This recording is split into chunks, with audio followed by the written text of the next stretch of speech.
Update coming in as far as the United States is concerned, because US has now announced a new sanction on Iran-backed network operating in the Strait of Hormuz. We're learning that US has accused the group of forcing ships to buy insurance to pass through this critical waterway. The US has also targeted several vessels linked to Iranian oil and petrochemical exports, increasing pressure on Iran once again.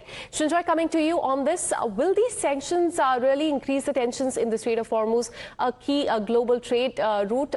Tell us more about the announcement that US has made as far as the sanction on the Iran-backed network operating in this critical waterway is concerned.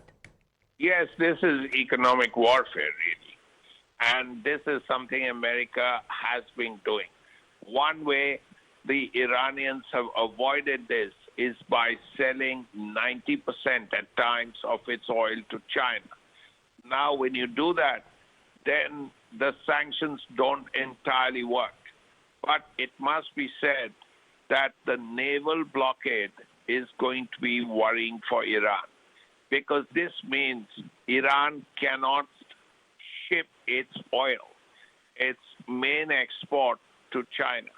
And China wants this oil. China has been buying this oil for a long time in the past. So that is a worry, and you add to that these sanctions. Now that corners Iran a little bit, but this is one more form of warfare. We've already seen the fighting that's going on, the naval blockade, the attacks on Iranian installations in the south along the coast. Now that America believes is a way of trying to deter the Iranians from attacking ships, tankers, merchant ships, container ships, all kinds of ships going through the strait. But Iran has been attacking the Gulf countries. From what we know, Iran has made, if you add up drone attacks and missile attacks, roughly attacked the Gulf countries 6,000 times. All right. Since the 1st of March this year. Now, 6,000 attacks on Gulf countries is a lot of attacks. And they've been targeting the UAE and Kuwait a lot.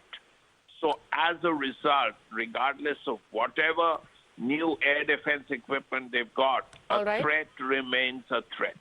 All right, so with that, once again, in fact, West Asia is on the boil. We are witnessing a restart of the war there between US and Iran. Thank you so much, Shinjoy, for getting us all those details. We'll keep coming back to you for more on that. And meanwhile, we have another breaking update coming in, a statement that has come in from US Treasury Secretary Scott Bessent. He has said that Iranian regime is desperate for cash as the economy has spiraled and inflation reaches the triple digit.